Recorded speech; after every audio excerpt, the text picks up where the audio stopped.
أما بعد أعوذ بالله من الشيطان الرجيم بسم الله الرحمن الرحيم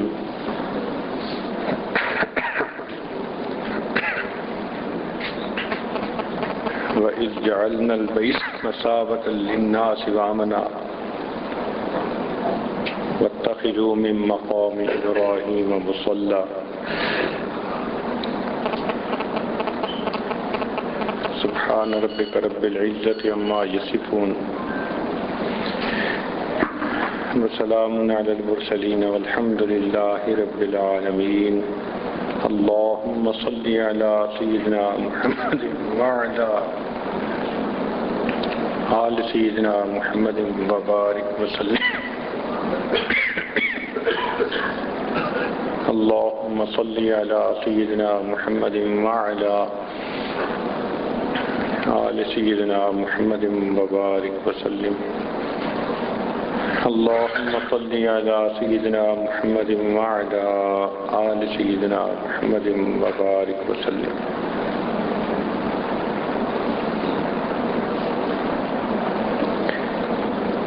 سیدنا ابراہیم علیہ السلام نے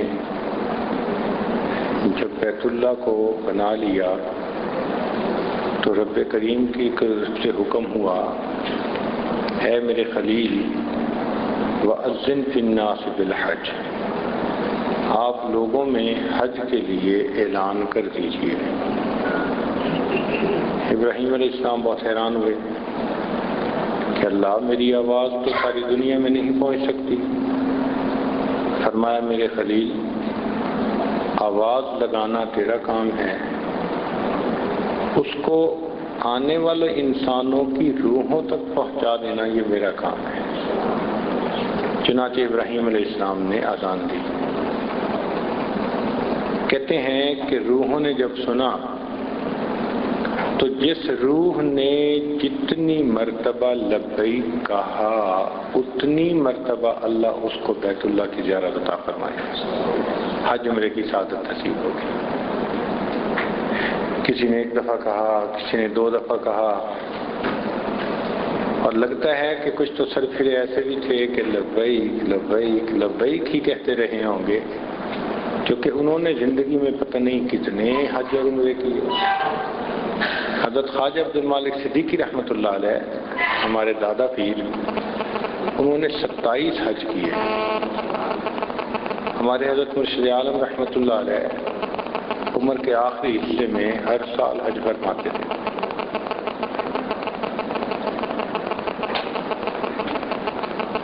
ہمارے واقف ہیں تو ان کی بیٹی مینا میں پیدا ہوئی، اور ماشاءاللہ اب اگر بالفرض اس کی عمر 27 سال ہے تو وہ 27 حجیں کر چکی ہے، ہر سال حج کرتے ہیں۔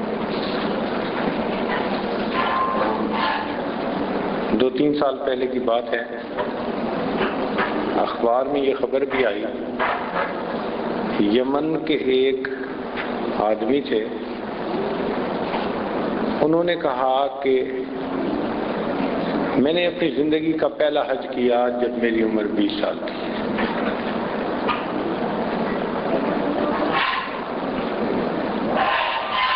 اور ان کے مطابق ان کی عمر اس وقت 120 سال تھی اور وہ زندگی کا 100واں حج کر رہے تھے، اور انہوں نے کہا کہ میں نے 100 میں سے 80 حج پیدل چل کر کیے ہیں۔ اللہ کے ایسے بھی بندے ہیں، سینکڑوں دفعہ حج کیے۔ تو بہرحال یہ ایک محبت کا ایک سفر ہے، اگر ہیں آپ مخلص اپنے اقرار محبت میں، طلب خود کر لیے جائیں گے دربار محبت میں۔ محبت جب خالص ہوتی ہے تو اللہ تعالیٰ دربار محبت میں بندے کو طلب فرما لیتے ہیں، آنے کا راستہ نکال دیتے ہیں۔ چنانچہ یہاں پر ہمارے بزرگ بڑی چاہتوں کے ساتھ، محبتوں کے ساتھ آیا کرتے تھے۔ حضرت خواجہ سراج الدین رحمۃ اللہ علیہ ہمارے سلسلہ عالیہ کے بڑے بزرگ ہیں، بڑے عالم تھے اور بڑے بڑے علماء کے شیخ تھے۔ وہ حج پر تشریف لائے تو 13 دن مکہ مکرمہ میں رہے. یہ ان کی کرامت تھی. نہ کچھ کھایا نہ پیا اور نہ پیشاب نہ بہانا. 13 دن اسی طرح گزارے عبادت میں اور 13 دن کے بعد چلے گئے. کسی نے پوچھا کہ کھاتے پیتے کیوں نہیں؟ فرمایا کہ اگر میں کھاؤں گا تو قضاء حاجت کی بھی ضرورت پڑے گی اور میں پسند نہیں کرتا کہ میں کالا کتا اس پاک دیش کو ناپاک کر جاؤں. خود زمانے میں ابھی ٹوائلٹ ایسے ہوتے تھے کہ فلش سسٹم نہیں ہوتا تھا. یہ ان کی کرامت تھی کہ اتنے دن اللہ نے ان کو بغیر کھائے پیے طاقت دے دی اور وہ اعمال کرتے رہے. تو دیکھیں کون کتنی چاہت اور محبت کے ساتھ آتا ہے. اللہ اکبر کبیرہ. ایک مرتبہ ہم لوگ ملتزم پہ حاضری کے ارادے سے کھڑے تھے کہ اچانک مجھے اپنے پیچھے سسکیوں کی آواز محسوس ہوئی، جیسے کوئی بہت تڑپ تڑپ کے رو رہا ہے. تو اچانک میں نے پیچھے دیکھا تو اگرچہ وہاں سارے مرد تھے مگر پیچھے ایک عربی عورت وہ زارو قطار رو رہی تھی اور اس کی سسکیوں کی آواز تھی. جب میں نے دیکھا کہ پیچھے قریبی عورت ہے تو میں ایک طرف کو ہٹ گیا. اس کو راستہ ملا، وہ آگے بڑھ گئی. اب ملتزم پہ لپٹنا چاہتی تھی اور ملتزم پہ عام طور پر پولیس والے لوگ عورتوں کو نہیں جانے دیتے. تو ایک آدمی آگے لپٹا ہوا دعا مانگ رہا تھا. تھوڑی دیر کے بعد جب وہ ہٹا تو یہ عورت آگے بڑھی. پولیس والے نے اسے روکا، یلا یلا جیسے وہ کرتے ہیں. تو جیسے اس نے کہا یہ عورت جو رو رہی تھی یہ اسے کہنے لگی رو لیس بیت ابیک، پیچھے ہٹ، یہ تیرے باپ کا گھر نہیں ہے. اللہ.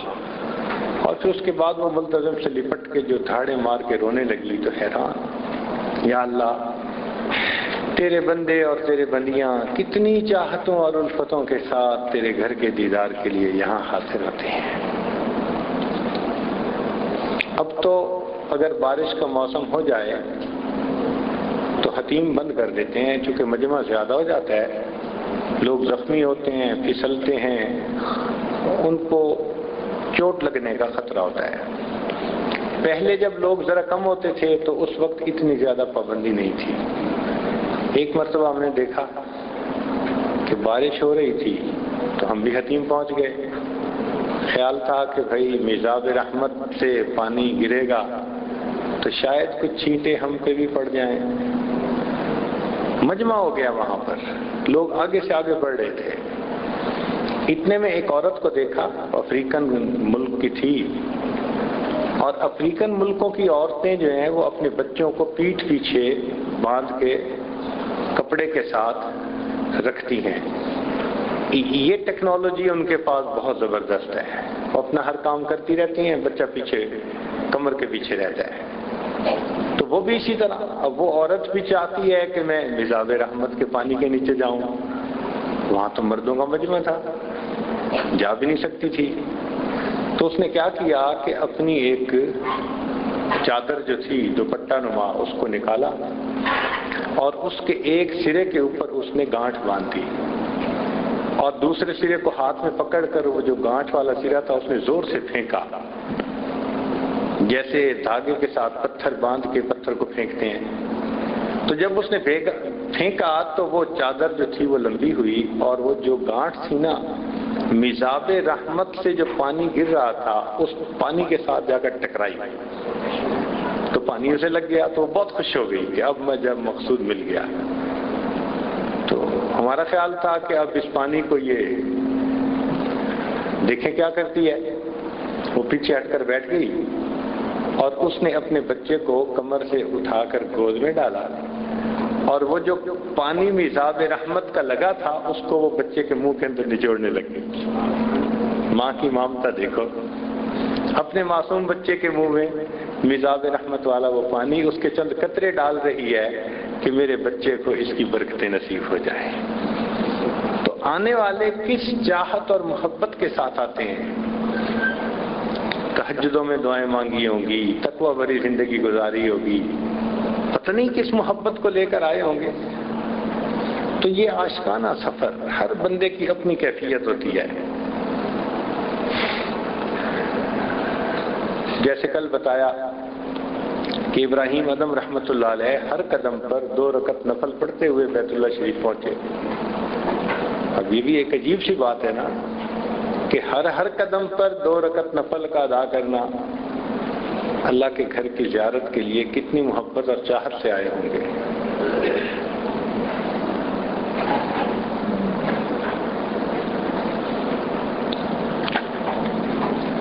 تو جتنی دل میں چاہت محبت زیادہ ہوگی اتنا ہی پھر یہاں پر آ کر رحمتیں برکتیں زیادہ ملیں گی، انعام بھی زیادہ ملے گا۔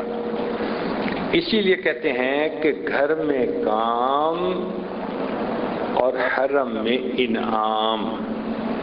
جو بندہ اپنے گھر میں رہ کر دین پر عمل کرتا ہے، سنتوں کے مطابق زندگی گزارتا ہے، تقوی والی خشوع و خضوع والی زندگی گزارتا ہے، جب وہ وہاں کام کرتا ہے، جب حرم میں آتا ہے تو یہاں آ کر انعام پاتا ہے۔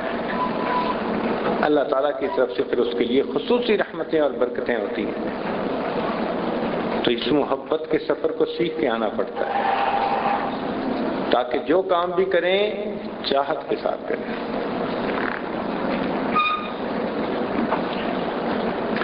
حضرت شبلی رحمۃ اللہ علیہ کا ایک مرید تھا، وہ بھی حج کے لیے آیا۔ کافی دن حضرت سے ملاقات نہ ہوئی تو پوچھا بھئی کئی دن نہیں ملے، کہاں گئے تھے؟ جی حضرت حج پہ گیا تھا۔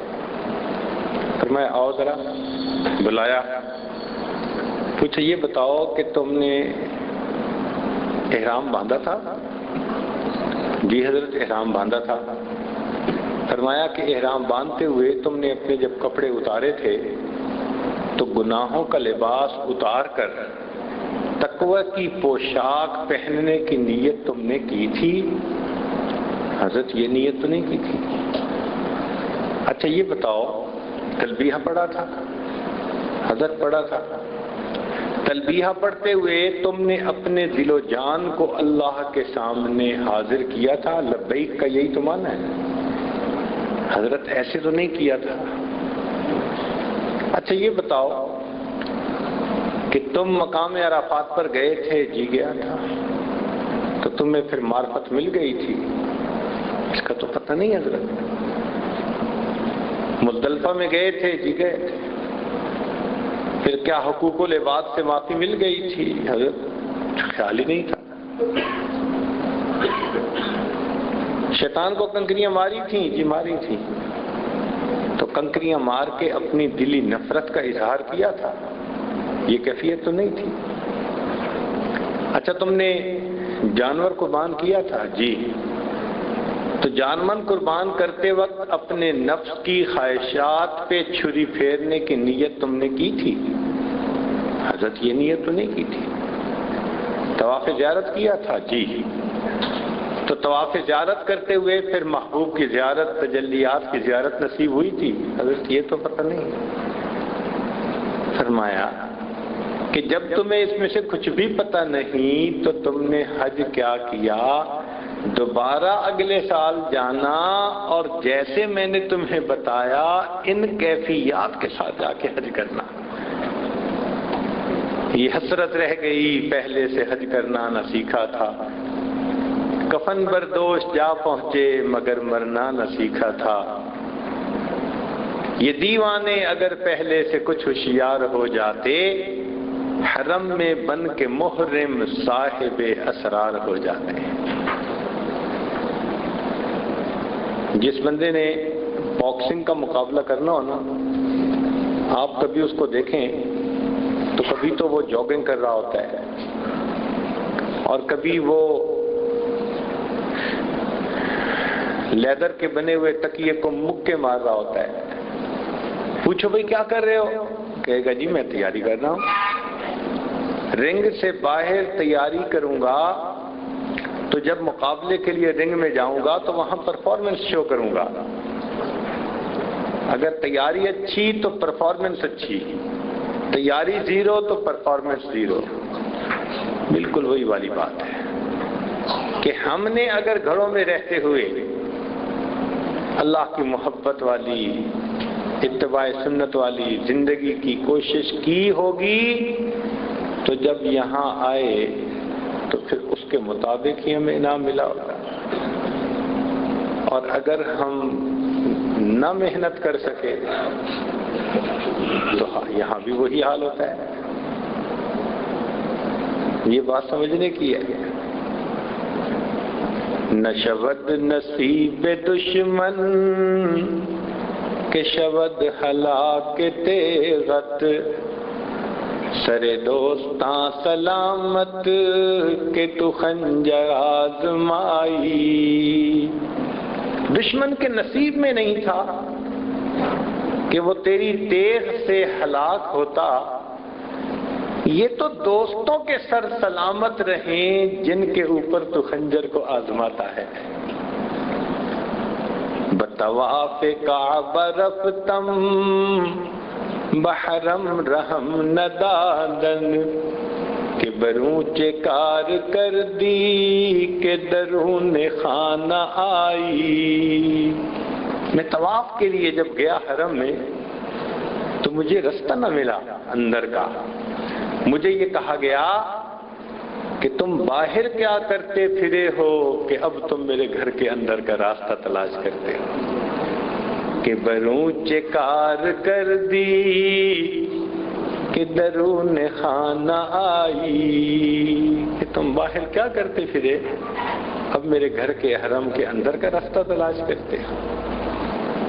اب ہم تو اپنے گناہوں کو لے کر آئے، اپنے گناہوں کے انبار لے کر یہاں پہنچے، تو اب ہم کیا کریں؟ اب اس کا ایک ہی طریقہ ہے کہ اللہ کے حضور اپنے گناہوں کی سچی پکی توبہ کریں، اللہ کو منائیں، اور جتنے مقامات قبولیت دعا کے ہیں ان پر جا کر اللہ سے دعا مانگیں. دعائیں قبول ہوتی ہیں. ایک مقام ہے ملتزم، حجر اسود اور باب کعبہ کے درمیان کی جگہ، تھوڑی سی یہ جگہ ہے. حدیث پاک میں آتا ہے کہ نبی علیہ الصلوۃ والسلام جب یہاں تشریف لاتے تھے تو سینہ مبارک دیوار کے ساتھ لگا دیتے تھے اور رخسار مبارک بھی لگا ہوتا تھا. جیسے بچہ ماں کے سینے سے لپٹ جاتا ہے، اللہ کے پیارے حبیب صلی اللہ علیہ وسلم اس طرح ملتزم سے لپٹ جایا کرتے. عمر اللہ عنہ فرماتے ہیں کہ میں پیچھے تھا، جب نبی علیہ الصلوۃ والسلام دعا کر کے ہٹے تو میں نے دیکھا کہ آنکھیں پرنم تھیں، آنکھوں میں سے آنسو تھے. تو مجھے دیکھ کر نبی علیہ السلام نے فرمایا، عمر یہ وہ جگہ ہے جہاں آنسو بہائے جاتے ہیں. عمر یہ وہ جگہ ہے جہاں آنسو بہائے جاتے ہیں. تو واقعی ملتزم ایسا ہی ہے کہ جیسے محبوب کے سینے سے کوئی لپٹ جائے جا کر. اللہ اکبر کبیرہ. ہمارے ایک دوست تھے، محلے دار بھی تھے، سعودی عرب میں نہ قوم کرتے تھے، عمرے کے لیے آئے. ملتزم پہ انہوں نے دعا مانگی کہ اللہ میرے بیٹے کو حافظ بنا دے. کہتے ہیں دعا مانگ کے میں جب حرم سے باہر آیا تو مجھے سوچ آئی کہ بیوی بچوں کے ساتھ پاکستان گئی ہوئی ہے کچھ وقت گزارنے کے لیے، کیوں نہ میں اسے فون پہ بتا دوں کہ میں نے یہ دعا مانگی بچے کے لیے. کہتے ہیں میں اپنے گھر آیا، جیسے ہی دروازہ کھولا میں نے دیکھا فون کی گھنٹی بج رہی تھی. میں دوڑا ہوا آیا، فون کا کریڈل اٹھا لیا، پوچھا کون، پتہ چلا کہ بیوی نے پاکستان سے کال کی تھی. میں نے پوچھا آپ خیریت سے ہیں، آپ نے کال کی؟ کہنے لگی ہاں، میرے دل میں آ رہی تھی کہ میں بچے کو حافظ بناؤں تو میں آج اسے مدرسے میں قاری صاحب کے پاس بٹھا کر آئی اور اطلاع دینے کے لیے آپ کو فون کر دیا. کہتے ہیں یہاں میں دعا مانگ کے گیا، وہاں اللہ نے بیوی کے دل میں بات ڈالی، وہ بچے کو مدرسے میں ہی بٹھا کے آیا. یوں دعائیں قبول ہوتی ہیں۔ ہمارے ملک میں ایک مرتبہ پرائیویٹ پاور جنریشن کا معاملہ چلا کہ بڑے بڑے فیکٹریوں والے اپنی بجلی خود بنائیں تاکہ ملک خود کفیل ہو بجلی میں۔ تو اس وقت کی حکومت نے ایک بات بڑی عام کی، اس کو کہا جاتا تھا ون ونڈو آپریشن۔ وہ کیا چیز تھی؟ انہوں نے ایک ایسا ادارہ کھولا کہ جو بندہ فائل لے کے وہاں پہنچ جاتا تھا، حکومت کے ہر محکمے کا بندہ وہاں موجود ہوتا تھا، تو جو کام ہوتا تھا وہیں سمٹا دیتے تھے تاکہ جلدی سے اس کا کام ہو جائے۔ اس کا نام انہوں نے دیا تھا ون ونڈو آپریشن، کہ ایک کھڑکی پہ چلے جاؤ سارے کام تمہارے یہیں سمیٹ دیں گے۔ خیر وہ تو ون ونڈو آپریشن کیا ہونا، ہم نے اپنی زندگی میں ون ونڈو آپریشن یہاں دیکھا ہے۔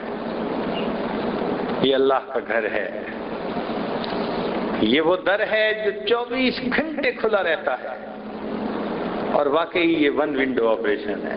کوئی دنیا کا بندہ کوئی مسئلہ لے کر آئے، صحت سے متعلق ہو، رزق سے متعلق ہو، کام کاروبار سے متعلق ہو، کوئی اور ایسی پریشانی سے متعلق ہو، یہ ایسی ونڈو ہے، یہ ایسا دروازہ ہے کہ جب وہ یہاں آ جاتا ہے اس کو پھر کسی دوسرے در پہ جانے کی حاجت نہیں رہتی۔ اللہ سارے مسئلے ادھر ہی حل کر دیتے ہیں۔ ہمارے دل میں اگر یہ کیفیت ہو نا کہ واقعی یہ ایسا مقام ہے، تو پھر ہم دعا مانگیں گے تو یقین کے ساتھ مانگیں گے اور اس کی برکتیں بھی ہوں گی۔ یہ عاجز سے زمانے میں ایک فیکٹری کے اندر مینیجر تھا الیکٹریکل کا، تو ایک اور مینیجر وہاں آئے جو نوجوان تھے، پہلے فوج میں کام کرتے تھے، وہاں سے چھٹی لے کر وہ پرائیویٹ ادارے کے اندر ایک شوگر مل کے اندر آ گئے۔ اس نوجوان کو ہم نے دیکھا، زندگی میں ایسے بہت کم خوبصورت نوجوان دیکھے ہوں گے، ایسے لگتا تھا جیسے وہ واقعی باڈی بلڈنگ کرتا رہا ہو۔ اس کے سینے کی چوڑائی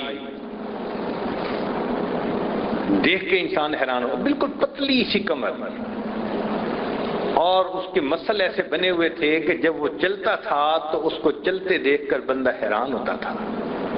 نقش نین بھی بہت خوبصورت تھے، اور پھر اس نے اپنی باڈی کو بنایا بھی زبردست تھا۔ ہزاروں میں کوئی ایسا خوبصورت جسم والا نوجوان نظر نہیں آتا۔ ہمیں بھی خوشی ہوئی کہ چلو ایک اچھا نوجوان آ گیا۔ اللہ کی شان، چند دن کے بعد پتہ چلا کہ جی وہ صاحب تو دہریے ہیں۔ وہ کیسے؟ بھٹو کے زمانے میں انہوں نے تعلیم پائی، اور اس زمانے میں ایشیا سرخ ہے اور سبز ہے یہ بڑے نعرے لگا کرتے تھے، اور رشیا کا عمل دخل بہت زیادہ تھا۔ لگتا تھا کہ یہ کمیونزم کا ریچ یہ پوری دنیا میں غلبہ پائے گا، ایسا زمانہ تھا۔ تو یہ صاحب بھی ایسے ہی تھے کہ کچھ کمیونسٹوں سے ان کا رہن سہن رہا، الیک سلیک رہی، اور یہ بھی کمیونزم کا شکار ہو گیا۔ اب یہ جو کمیونسٹ ہوتے ہیں یہ تو کہتے ہیں کہ اللہ نے ہمیں پیدا نہیں کیا بلکہ انسان نے اللہ کے تصور کو پیدا کر لیا ہے۔ وہ تو خدا بیزار لوگ ہوتے ہیں، وہ دین کو افیون کہتے ہیں کہ یہ دین افیون ہے، جو کھا لیتا ہے اس کو کوئی اور بات سمجھ میں نہیں آتی۔ اللہ کی شان پہ یہ ایسا آدمی، ہمیں نوجوان انجینئر نے بتایا کہ جی یہ نوجوان تو بالکل ہی دہری ہے اور صاف کہتا ہے۔ اس نے اصل میں کہیں انجینئرز کے ساتھ بیٹھ کر چائے پیتے ہوئے کہہ دیا یار جتنا تم خدا سے ڈرتے ہو میں نہیں ڈرتا۔ اب اس قسم کی جرت کوئی نہیں کر سکتا، تو نوجوانوں پر تو یہ بات بڑی بوجھ گزری ہوئی۔ خیر میں نے ان سب کو سمجھا دیا کہ آپ لوگوں نے اس کے ساتھ الجھنا نہیں، خاموشی سے بس اپنا کام کریں، کبھی موقع ہوا تو میں اس سے خود بات کر لوں گا. میرا ان کے ساتھ ہر وقت کا انٹریکشن تھا. وہ میکینیکل کے انچارج تھے اور میں الیکٹریکل کا، اور دونوں نے مل کے کام کرنے ہوتے تھے. ہر پروجیکٹ ہم نے مل کے کرنا ہوتا تھا. تو ایک دن میں 20 دفعہ ہمیں آپس میں بات چیت کرنی، مشورہ کرنا کام. خیر کچھ عرصہ جب گزارا تو اس نوجوان نے اور اپنے پر پرزے نکالنے شروع کر دیے. جب اس نے دیکھا تو یہاں تو کوئی بولتا بھی نہیں، انجینئر بھی بات سنتے ہیں چپ ہو جاتے ہیں. ایک دن یہ کسی جنازے میں شریک ہوا اور واپس جا کر انجینئرز کو کہنے لگا، یار میں جنازہ پڑھنے گیا تھا، بس 15-20 قبروں کو ہاتھ لگا کے دیکھا تو ان میں سے گرم تو کوئی بھی نہیں تھی. یعنی یہ ٹونٹ کر رہا تھا کہ تم جو قبر کے عذاب کا تصور لیے بیٹھے ہو سب فضول. میں نے تو 10-15 قبروں کو ہاتھ لگا کے دیکھا تو کوئی بھی گرم نہیں تھی. خیر اس نے 1-2 مرتبہ میرے سامنے بھی بات شروع کی ڈارون تھیوری کے بارے میں. تو چونکہ یہ تھیوری ساجد نے بھی پڑھی ہوئی تھی تو اس سے بات کی کہ تمہارا لا آف نیچرل سلیکشن اور سروائیول آف دی فٹیسٹ. جب اسی ٹرم میں اس سے بات کی نا تو اس کو یہ محسوس ہو گیا کہ اس بندے نے یہ سب کچھ پڑھا ہوا ہے، یہ ایزی ٹارگٹ نہیں ہے. اب یہ مجھ سے بات کرتے ہوئے ذرا گھبراتا تھا اور باقی لڑکوں سے کبھی کبھی بات کر لیتا تھا، مگر باقی لڑکے میرے کہنے کے مطابق چپ تھے. ہمارا سلسلہ چلتا رہا. میں کبھی کبھی نماز پڑھنے کے لیے جانے لگتا تو اس کو کہتا، او بھائی آپ بھی نماز کا مزہ چکھیں، کیا ہوتی ہے. ایسے ہلکی پھلکی بات کرتا. اللہ کی شان دیکھیں کہ ایک دن ایک انجینئر صاحب ہمارے سامنے بیٹھ کے کوئی اپنی بات کرنے لگے کہ گھر کی یہ پریشانی وہ پریشانی، اور اب خرچہ پڑ گیا ہے اور میرے پاس ابھی گنجائش نہیں. تو اس نے آگے سے اس کو یہ الفاظ کہے کہ کیا پریشان رہتے ہو، آئے گا کہاں سے. میں پریشان رہتا ہوں، لگاؤں گا کہاں پہ. اس کی وجہ یہ کہ اس کا بڑا بھائی میجر تھا اور ان کے اپنے کئی مربع زرعی زمین کے تھے سرگودا میں، اور خود یہ بھی انجینئرنگ مینیجر تھا. تو جتنی تنخواہ تھی وہ سیدھا بینک اکاؤنٹ میں جمع ہوتی جاتی تھی. پہلے ہی کافی ویلدی آدمی تھا. تو واقعی یہ لاکھوں پتی انسان تھا نوجوانی میں. تو جب اس نے یہ باتیں کی تو میں نے اس وقت اس کو کہا، میں نے کہا کہ بات یہ ہے کہ اللہ کی لاٹھی بے آواز ہے. جو الفاظ آپ نے زبان سے نکالے ہیں نا، یہ الفاظ اللہ کو پسند نہیں. تکبر کے بول ہیں کہ تم پریشان رہتے ہو، آئے گا کہاں سے، اور میں پریشان رہتا ہوں، لگاؤں گا کہاں. میں نے کہا بہتر ہے توبہ کر لو. کہنے لگا جی توبہ تو کروں، جو خدا کو مانوں میں تو مانتا ہی نہیں. میں نے کہا پھر وقت آئے گا جب مانو گے. یہ پتہ نہیں اس وقت کا ماننا فائدہ دے گا یا نہیں دے گا، مگر مانو گے. اس لیے کہ فرعون نے بھی کہا تھا آمنت برب موسیٰ و ہارون. بڑے بڑے فرعونوں نے مان لیا. میری بات سن کے یہ چپ ہو گیا. اب اللہ کی شان دیکھیں کہ اس کی عمر کوئی 26-27 سال ہو گئی تھی اس وقت. اس نے ارادہ کیا شادی کروانے کا. چونکہ بڑے خاندان کا لڑکا تھا، شکل عقل ہر اعتبار سے اللہ نے اس کو عزت دی تھی، تو اس کی تو بات نکلنی تھی کہ رشتوں کی بھرمار ہو گئی. اب یہ دل کی بات میرے ساتھ شیئر کرتا تھا، ڈسکس کرتا تھا. مجھے کہنے لگا کہ امی پریشان ہیں، اس وقت کوئی 100 کے قریب پرپوزلز آئے ہوئے ہیں. ہوتا یہ کہ جس بندے کو پتہ چلتا نا اس کی شادی، وہی چاہتا کہ ہمارے خاندان میں کسی سے ہو جائے. چونکہ مالی اعتبار سے بھی بہت اعلیٰ، شکل میں بھی انتہائی خوبصورت، خاندان بھی اونچا. تو ہر بندہ چاہتا تھا کہ بھئی اچھا رشتہ ہو جائے. مجھے پوچھنے لگا کہ میں کیا کروں. میں نے کہا کہ ایسے کرو کہ اس کو شارٹ لسٹ کر لو اور 5-10 رشتے جو محسوس ہوتے ہیں نا کہ تمہارے ساتھ کمپیٹیبلٹی زیادہ اچھی ہوگی وہ لے لو. ان 5-10 بندوں سے ملاقات کر لو. کہنے لگا ٹھیک ہے. لو جی شادی کی تیاریاں ماں نے بھی کرنی شروع کر دیں اور بیٹا بھی ذہنی طور پہ تیار.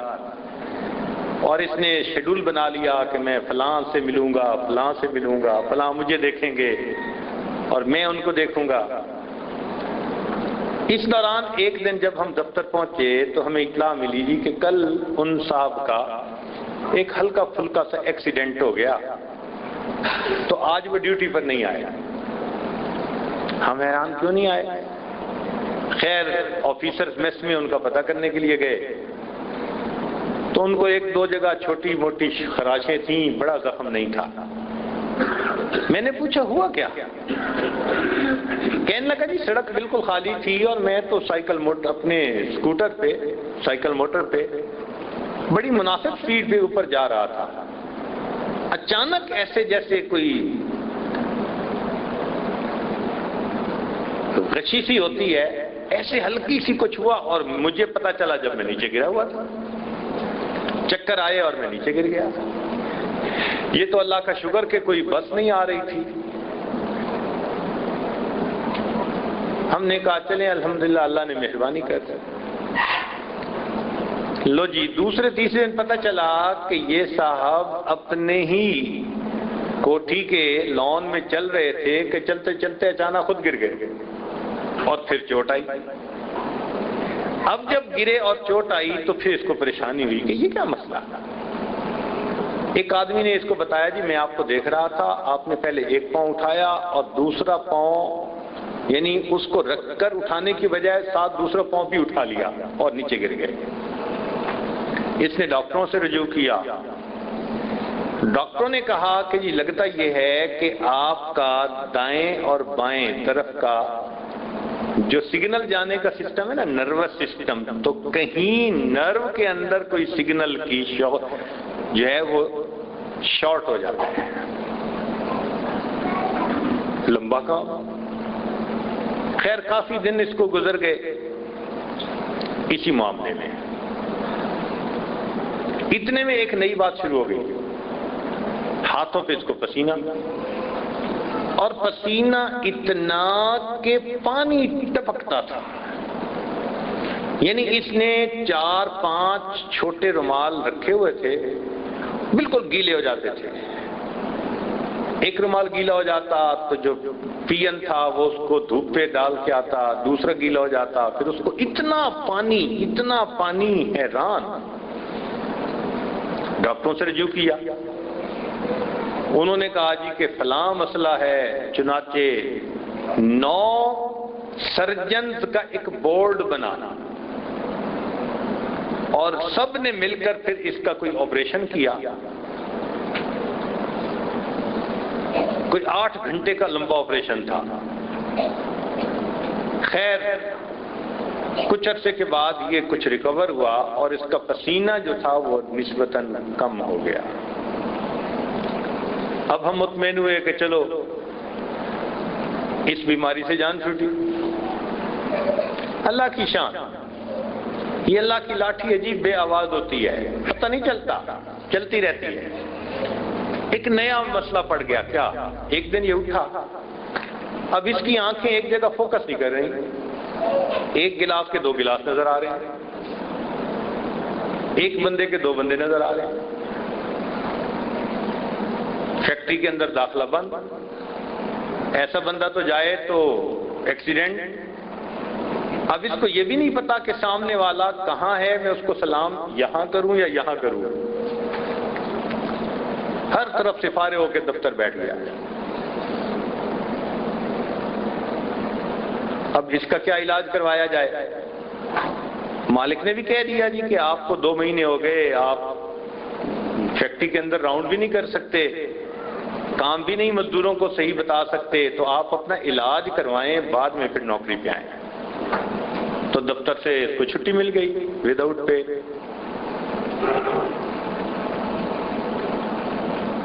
اب اللہ کی شان دیکھیں کہ اس نے آپریشن کروایا ہوا تھا، علاج کر رہا تھا، مزید کچھ اس نے علاج شروع کروایا مزید ڈاکٹروں سے، اس دوران اس کو ملیریا بخار ہو گیا، اور چونکہ اس کا ڈیفینسو سسٹم ویک ہو چکا تھا اس لیے بخار جان نہیں چھوڑ رہا۔ پتہ چلا جی کہ وہ کئی مہینوں کے لیے گھر چلے گئے۔ 2 مہینوں کے بعد مجھے خیال آیا کہ بھئی وہ ہمارے دوست، کوئی اتا پتہ نہیں، کوئی رابطہ نہیں، پتہ تو کر کے آئے ان کا۔ چنانچہ میں سرگودا ان کے گھر گیا، مگر ان کے گھر جا کر میں اس کو پہچان نہ پایا۔ اس وقت اس کا وزن مشکل سے کوئی 60 کلو گرام ہوگا، اتنا پتلا دبلا سا بچہ جیسے ہوتا ہے، اور وہ بستر پر لیٹا ہوا تھا، اور اتنی ویکنیس کہ وہ خود کروٹ نہیں بدل سکتا تھا، اتنی ویکنیس کہ اس کے کپڑے اس کی والدہ بدلتی تھی، اتنی ویکنیس کہ اس کے منہ میں لقمہ اس کی ماں ڈالتی تھی، اور آواز بھی نہیں نکلتی تھی۔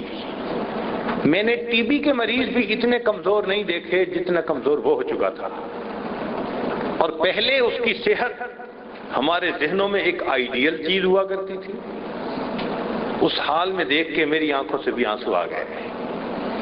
خیر میں نے اسے تسلی دی، لا باس طہور انشاءاللہ، اللہ صحت دے گا۔ وہ میری باتیں سنتا رہا۔ میرے دل میں خیال آیا کہ کیوں نہ میں فیکٹری کے مالک سے بات کروں کہ یہ ایک نوجوان ہے، اور اگر پوری دنیا میں کہیں اس کا علاج ممکن ہے تو ہمیں کروانا چاہیے۔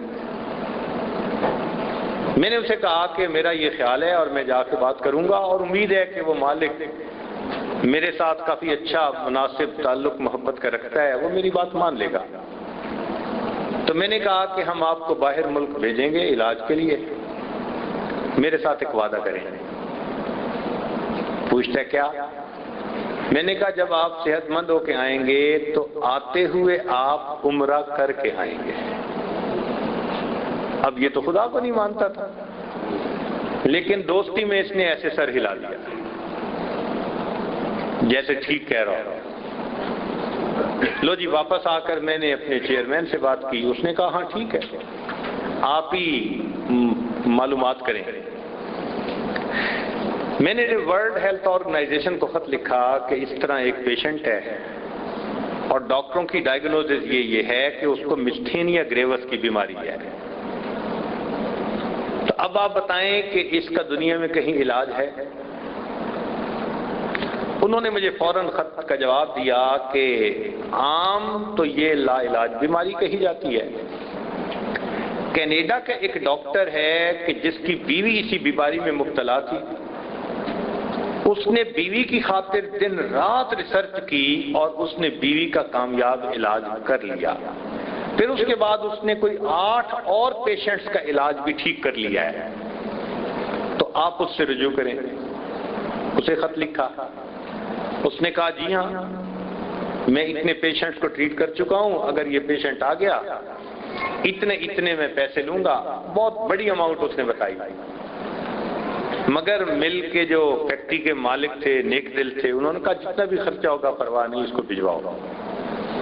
لو جی ہم نے اس کی بھی ٹکٹ بنوائی، اور بنوائی بھی سعودی عربین ایئر لائن سے، اس لیے بنوائی کہ آتے جاتے تو جدہ جانا ہی پڑے گا، تو بھائی اس کو عمرہ کروا دے گا۔ بھائی نے چھٹی لے لی، ہم نے اس کو رخصت کیا۔ 1 مہینے کے بعد ہمیں اطلاع ملی کہ جی ہاں وہ واپس آ گئے کینیڈا سے، اور ان کی صحت اب بہت ٹھیک ہو گئی۔ ہم ان کو ملنے کے لیے گئے۔ اللہ کی شان کہ جب ملنے کے لیے گئے تو یہ بڑا مسکرا کے ملا، اور پھر اس کے چہرے پہ ہم نے سرخی ذرا دیکھی، اور اس کا مناسب بھرا ہوا جسم دیکھا۔ پاس بٹھایا اس نے، کچھ پانی وانی پلایا، پھر پوچھتا ہے جی نماز کا وقت ہو چکا، پہلے نماز پڑھیں یا پہلے کھانا کھائیں؟ اب اس کی زبان سے نماز کی بات سن کر تو خود بھی مجھے تعجب ہوا۔ میں نے کہا ہاں پہلے نماز پڑھتے ہیں پھر بعد میں کھانا کھا لیں گے۔ اس نے نماز بھی ساتھ پڑھی، پھر اس نے اپنی داستان سنانی شروع کی۔ کہنے لگا کہ جب آپ نے مجھے کہا تھا کہ واپسی پہ آپ عمرہ کر کے آنا تو میں اپنی زندگی سے مایوس ہو چکا تھا۔ مجھے ایسے لگ رہا تھا کہ آپ میری تسلی کی خاطر یہ بات کر رہے ہو، اور کیونکہ میں نے اپنی زندگی میں آپ کو ایک مخلص دوست پایا اس لیے میں نے آپ کی وجہ سے ہاں کر دی تھی۔ ہم کینیڈا گئے، ڈاکٹر نے مجھے ایکسٹینسو کیئر یونٹ میں ڈال دیا، سب میرے کپڑے اتار کے اس نے کیا کیا جو ہے نا وہ تاریں ساتھ لگا دی، پک اپس جو ہوتی ہیں نا جیسے ای سی جی کرتے ہوئے تاریں لگاتے ہیں، کہیں سے کوئی سگنل آ رہا ہے کہیں سے کوئی سگنل آ رہا ہے۔ کہنے لگا کہ میرے جسم سے 20 تاریں کمپیوٹر میں جا رہی تھی، ایسے لگ رہا تھا جیسے ایک ایک چیز کا سگنل وہ اسٹڈی کر رہے ہیں، دیکھ رہے ہیں۔ چند دن کے بعد ڈاکٹر نے میرے پورے جسم کے خون کو سینٹریفیوج کے ساتھ کلین کیا۔ اس کا طریقہ یہ ہوتا ہے کہ ایک طرف سے خون کو مشین سک کرتی ہے، سینٹریفیوگل میں سے گزارتی ہے، جو پلازما ہوتا ہے نا کوئی وہ الگ ہو جاتا ہے، اور پھر باقی خون کو دوبارہ سسٹم میں ڈال دیتی ہے۔ کہنے لگا کوئی 15 دن میں اس نے 3 مرتبہ یہ عمل کیا، اور بالآخر میرے بھائی کو بلا کر کہہ دیا کہ ایک دفعہ کرنے پر میرے پیشنٹ ٹھیک ہو جاتے ہیں۔ میں نے اس کا 3 دفعہ کیا، اس کے کوئی اثر نہیں پڑا۔ میری نظر میں یہ اب اپنے ڈیتھ بیڈ پر ہے، چند دنوں کا مہمان ہے۔ اس نے والدہ کو فون کیا، والدہ نے کہا کہ بیٹا اگر اس نے کچھ دنوں میں فوت ہی ہونا ہے تو بجائے ڈیڈ باڈی تم لے کے آؤ، تم اسے زندہ لے کے آؤ، میں اپنے بیٹے کو مل لوں، کوئی بات ہی کر لوں۔ کہنے لگا جی بھائی نے کہہ دیا جی اس کو ڈسچارج کر دو۔ اس نے ڈسچارج کر دیا۔ ہم نے بڑی کوشش کر کے اپنی سیٹ کروائی، لیکن سیٹ جدہ تک کی تھی۔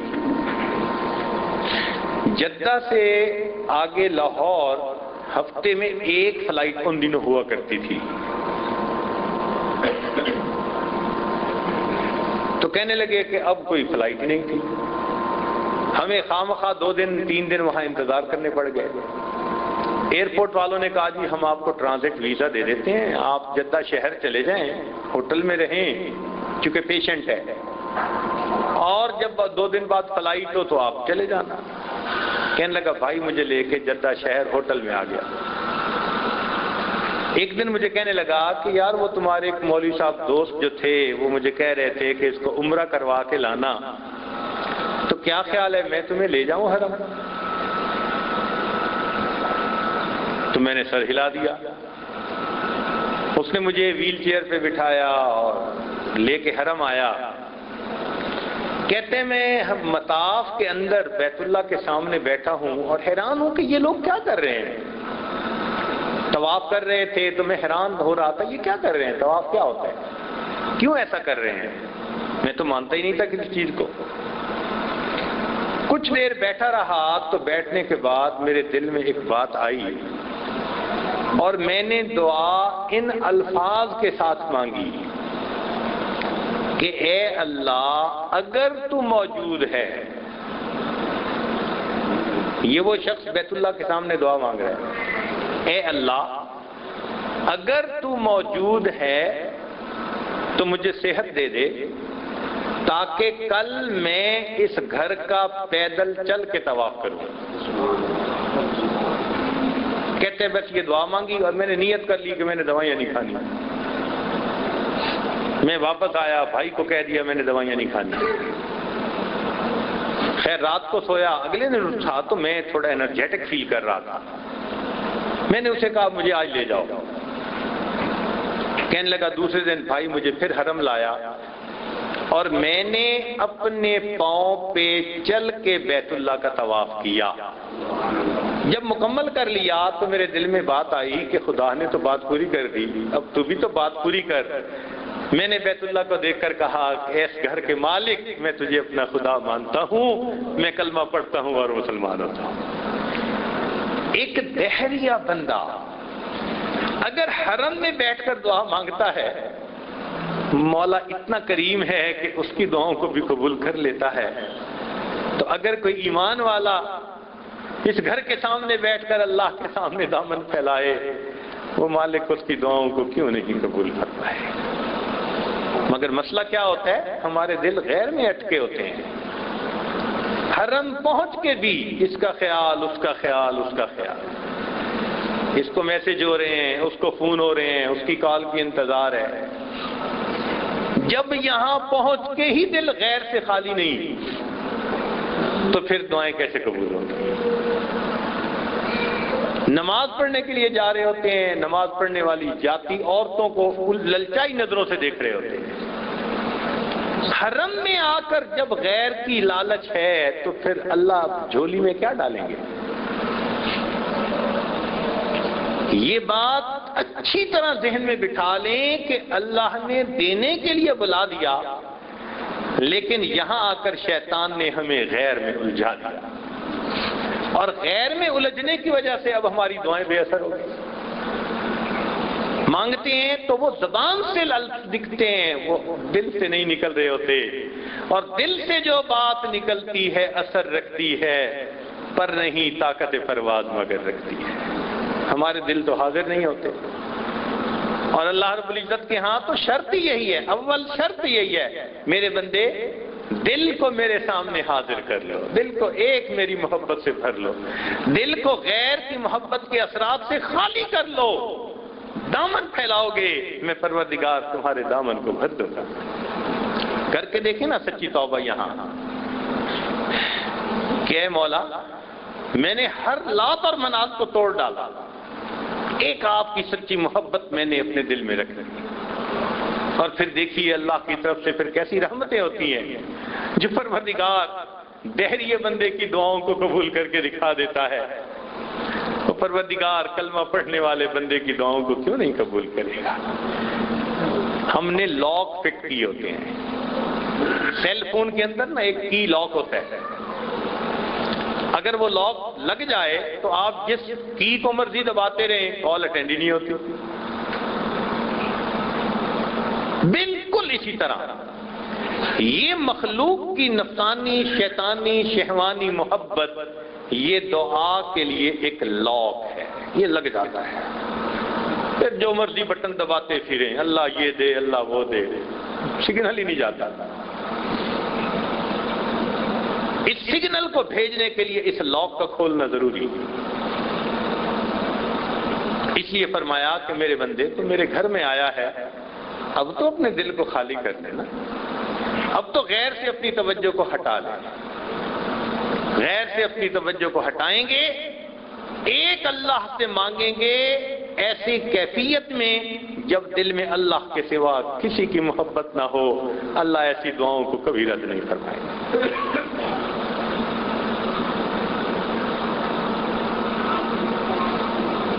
اس لیے ہمارے اکابر نے لکھا ہے کہ جب دل غیر سے خالی ہو اور پیٹ حرام سے خالی ہو، زبان سے نکلنے والا ہر اسم بندے کے لیے اسم اعظم بن جایا کرتا ہے۔ جب پیٹ حرام سے خالی ہو اور دل غیر سے خالی ہو، پھر زبان سے نکلنے والا ہر اسم اعظم بن جاتا ہے۔ ہم بھی ایسے دعائیں مانگ کے دیکھیں۔ مجھے یاد ہے کہ امریکہ میں ایک اسٹیٹ ہے واشنگٹن، وہاں جانے کا موقع ملا تو بیان کے بعد جو وہاں مسجد کے پریزیڈنٹ تھے وہ آئے اور کہنے لگے، ایک امریکن لڑکی ہے جو مسلمان ہو چکی ہے، اتنی پکی مسلمان ہے کہ اس لڑکی کو دیکھ کر مسلمان غفلت میں پڑی ہوئی عورتیں توبہ کر کے نیک ہو جاتی ہیں، اور وہ نماز پڑھتی ہے تو اتنے سکون اور تسلی سے کہ انسان کا دل خوش ہو جاتا ہے، بڑے اہتمام سے وضو کرتی ہے، پھر اس کے بعد اس نے بڑے خوبصورت چوغے بنوائے ہوئے ہیں، اپنے کپڑوں کے اوپر وہ چوغا عبایا پہنتی ہے، خوبصورت عبایا،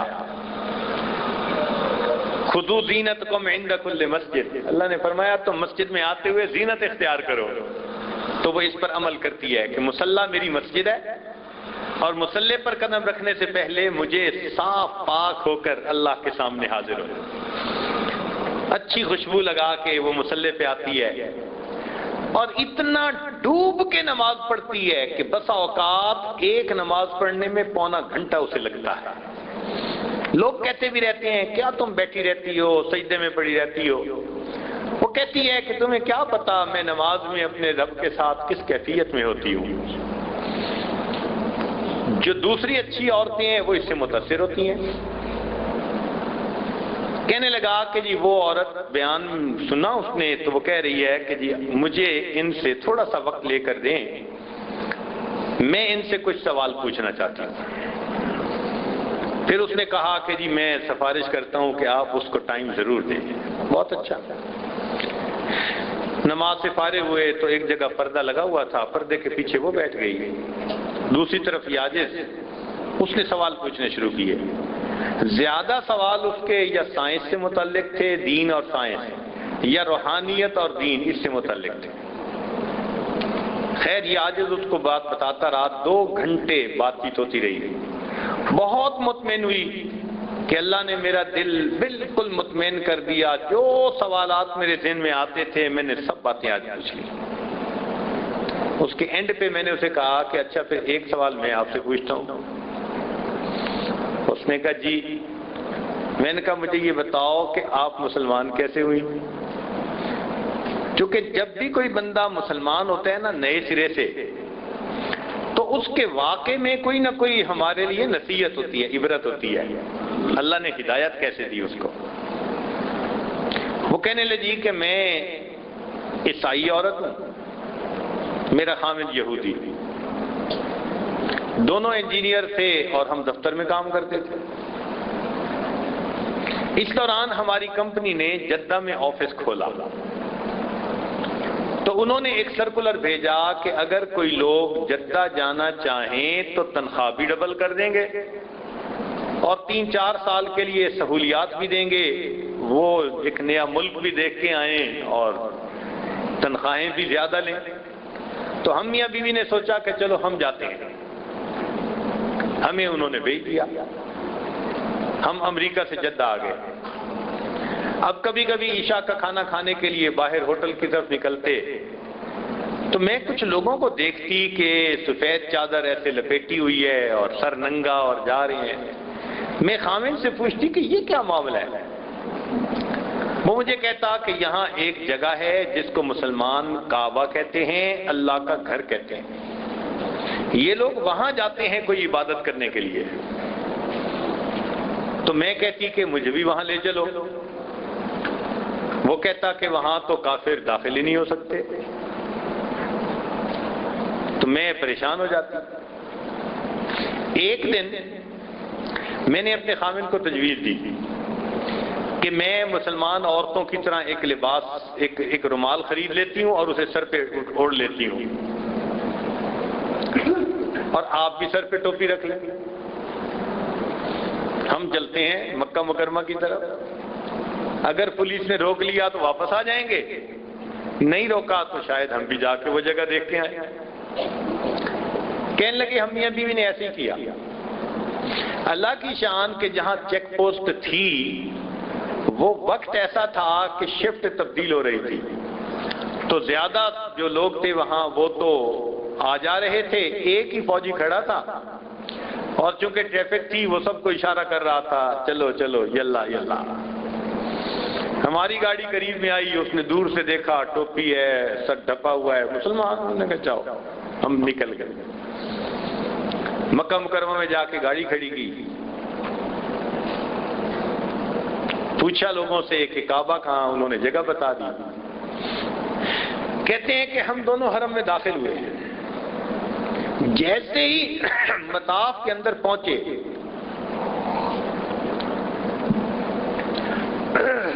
اور ہماری نظر بیت اللہ پر پڑی کہ ہم دونوں ٹھٹک کے رہ گئے. اتنا عجیب منظر تھا، جیسے آسمان سے نور برس رہا ہو اور طواف کرنے والے ایسے فرشتوں کی طرح لگ رہے تھے. پھٹی آنکھوں سے ہم کعبہ کو دیکھتے رہے. تھوڑی دیر کے بعد جب ہم نے ایک دوسرے کی طرف دیکھا تو میں نے دیکھا کہ میرے خاوند کی آنکھوں میں سے بھی آنسو ٹپک رہے تھے اور میری آنکھوں سے بھی آنسو ٹپک رہے تھے. میں نے خاوند سے پوچھا کیا ہوا، تو خاوند مجھے کہتے ہیں کہ اٹس سم تھنگ ریئل، یہ سچ ہے. تو میں نے کہا کہ اگر یہ سچ ہے تو پھر سچ کو ماننے میں ہمیں کیوں انکار کرنا چاہیے، کیوں دیر کرنی چاہیے. کہنے لگی کہ ہم نے فقط بیت اللہ کو دیکھا اور بیت اللہ پر ایک نظر ڈالنے کی محبت نے اللہ نے ہمیں ایمان سے نواز دیا. تو اگر بیت اللہ پر کافر بھی نظر ڈالتا ہے اللہ ایمان کی توفیق دے دیتے ہیں. تو اگر ایمان والے آئیں گے محبت بھری نظروں سے بیت اللہ کو دیکھیں گے تو کیا کیا نعمت دے پائیں گے. ہم اس وقت اپنی زندگی کا ایک بہترین وقت گزار رہے ہیں. یہ وقت معلوم نہیں کل پھر کس کو ملے گا کس کو نہیں ملے گا. اس لیے جو وقت باقی ہے مطاف میں گزاریں، رات میں قبولیت دعا کے مقامات پہ جائیں، دعائیں مانگیں، اپنے اللہ کو منائیں. اللہ تعالیٰ تو ماں سے زیادہ بندے سے محبت فرماتے ہیں، وہ بڑے کریم ہیں. مگر ہماری اپنی نالائکیوں نے ہماری دعاؤں کو رسیاں باندھی ہوتی ہیں، یہ دعا اوپر ہی نہیں جاتی.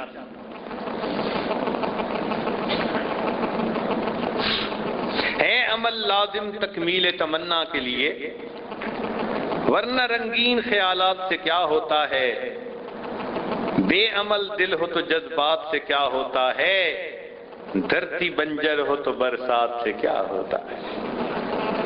تو ہم دل کی دھرتی کو بنجر نہ بنائیں بلکہ اخلاص کے ساتھ وہاں جا کر بیت اللہ کے سامنے جا کر تسلی کی 2 رکعت پڑھیں. زندگی میں نمازیں پڑھتے ہیں بھاگی دوڑی والی، کتنی دفعہ سبحان ربی الاعلیٰ 3 مرتبہ. لو وقت بھی ہوتا ہے، جانا بھی کہیں نہیں ہوتا، عادت پڑی ہوئی ہے 3 دفعہ سبحان ربی الاعلیٰ کہنے کی، بس 3 مرتبہ کے بعد ختم. کچھ زیادہ دفعہ پڑھ کے دیکھیں. ہم نے زندگی میں ایک ایسے بزرگ کو دیکھا جو ہر نماز کے ہر سجدے میں 21 مرتبہ سبحان ربی الاعلیٰ پڑھا کرتے تھے. مزہ آتا تھا. ہم بھی کوئی تسلی کی 2 رکعت پڑھیں سکون کے ساتھ اور پھر اللہ سے دعا مانگیں.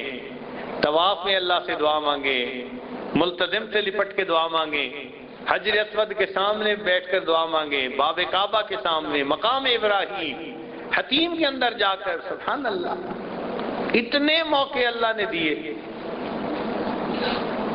کاش کہ ہم صحیح کیفیت کے ساتھ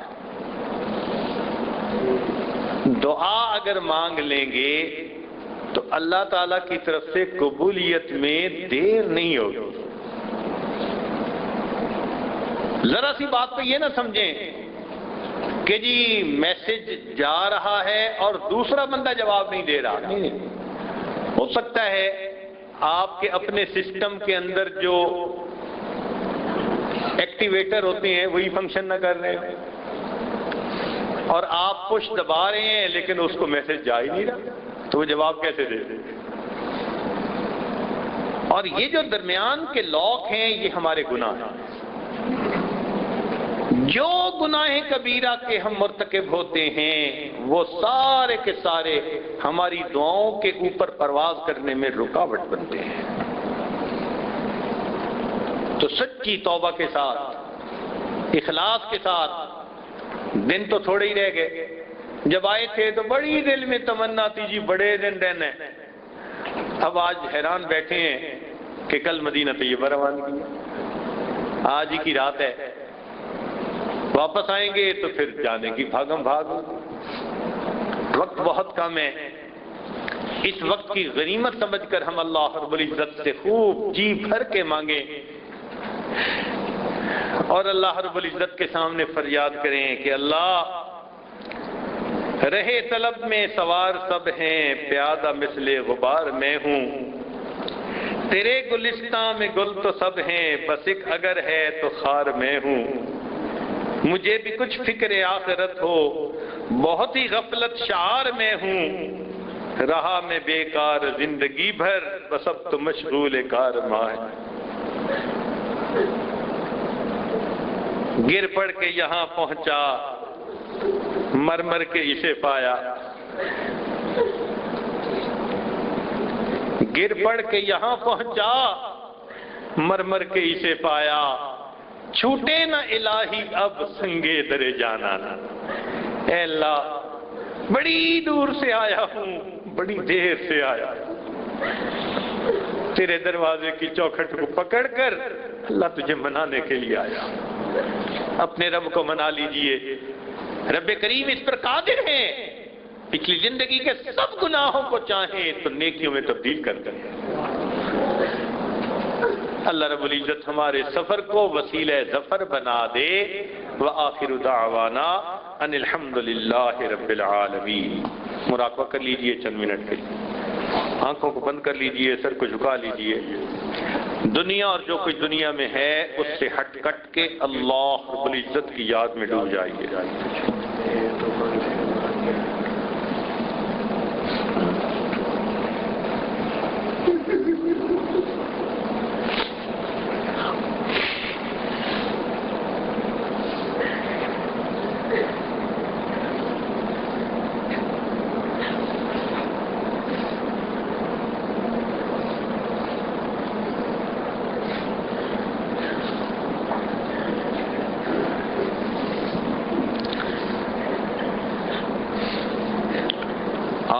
جاتی ہے اثر کو کھینچ لانے کے لیے،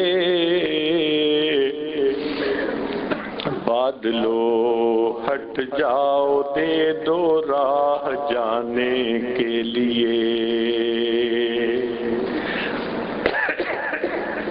اے دعا فریاد گر عرش بری کو تھام کے، اے خدا رخ پھیر دے اب گردش ایام کے، خلق کے راندے ہوئے دنیا کے ٹھکرائے ہوئے آئے ہیں اب تیرے در پر ہاتھ پھیلائے ہوئے،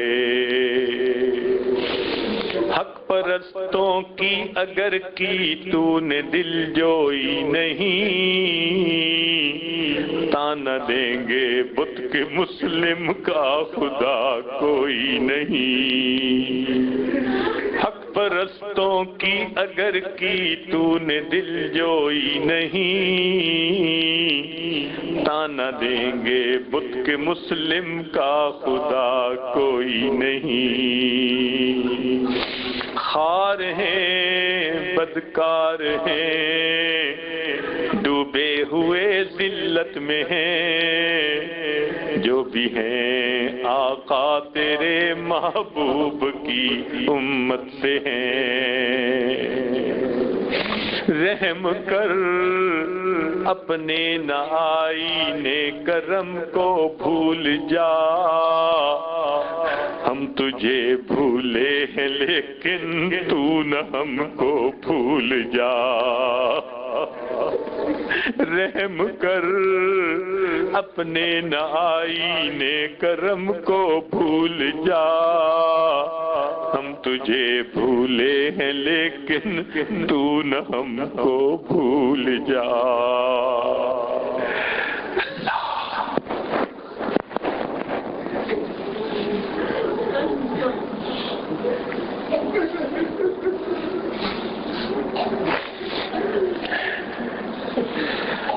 لا الہ الا اللہ محمد الرسول اللہ۔ یوسف صاحب کہہ رہے ہیں کہ کچھ لوگ توبہ کے کلمات پڑھنا چاہتے ہیں، بیعت ہونا چاہتے ہیں، دل میں نیت کر لیں اور جو کلمات آج پڑھے گا پیچھے پیچھے پڑھ لیں۔ الحمدللہ وکفی وسلام علی عبادہ الذین اصطفی، اما بعد، یہ کلمات سچے دل کے ساتھ پڑھتے جائیے۔ بسم اللہ الرحمن الرحیم، لا الہ الا اللہ محمد الرسول اللہ، آمنت باللہ وملائکتہ وکتبہ ورسلہ والیوم الآخر والقدر خیرہ وشرہ من اللہ تعالی والبعث بعد الموت، آمنت باللہ کما ہوا بأسمائہ وصفاتہ وقبلت جمیع احکامہ اقرار باللسان وتصدیق بالقلب، اشہد ان لا الہ الا اللہ واشہد ان محمدا عبدہ ورسولہ، استغفر اللہ ربی من کل ذنب واتوب الیہ برحمتک یا ارحم الراحمین۔ دعا کر لیجیے۔ سبحان ربی الاعلی، اللہم صلی علی سیدنا محمد ربنا ظلمنا انفسنا وان لم تغفر لنا وترحمنا لنكونن من الخاسرین، ربنا تقبل منا انك انت السمیع العلیم، تب علينا انك انت التواب الرحیم، صلی اللہ تعالی علی حبیبی سیدنا محمد۔